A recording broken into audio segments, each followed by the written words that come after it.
Now, for context on the timeline and how in the world any of this gets done before the election, let's bring in the president of Article 3 Project, Mike Davis. Mike, it's great to see you as always. Good time to have you on. One more soundbite from Special Prosecutor Jack Smith. Watch. Our investigation of other individuals continues. In this case, my office will seek a speedy trial so that our evidence can be tested in court and judged by a jury of citizens.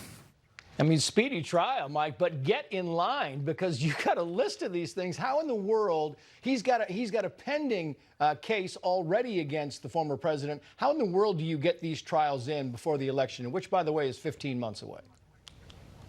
Yeah, they waited 31 months to bring these charges, timed perfectly to try to cover up Hunter Biden and Joe Biden's clear foreign corruption, the fact that the president of the United States is compromised. We have Alvin Bragg's indictment for the non-crime of a businessman settling a nuisance claim that has to go to trial. You have Jack Smith's indictment for a former president, a non-crime of a former president having his presidential records, which is allowed by the Presidential Records Act. They're not going to be able to get this trial done before the election.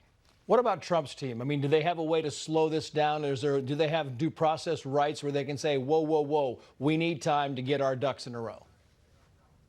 Well, there are very legitimate concerns that Trump has. He's been charged with 4 felonies. They name 7 alleged co-conspirators across 5 different states. They have dozens of potential witnesses. President Trump has the right to get discovery from all of these potential witnesses and to fully defend himself. And that's gonna take more than 6 months or whatever Jack Smith thinks he's gonna do to jam this before the presidential election. Is there prioritization going on here at all, Mike? Alvin Bragg comes back and says, hey, listen, I want this thing. And Jack Smith says, I want this. And you have something coming out of Georgia. Is there a way that the courts can prioritize this, or is it just first come, first serve?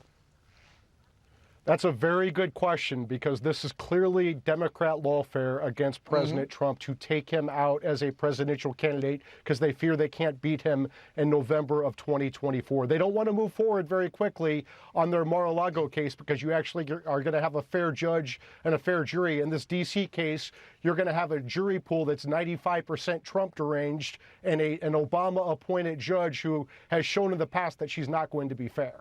Yeah, and I just want to know your take before I leave you, Mike. What's your big takeaway on these charges today? This is the most laughable of all the charges. They are trying to indict someone for objecting to a presidential election. It's only illegal to object to presidential elections in third world Marxist hellholes. Democrats objected in 1968, 2000, 2004, and 2016, and they didn't get charged with felonies like Jack Smith is pursuing today. Mike Davis, we appreciate your time as always. Thank you, sir. Thank you.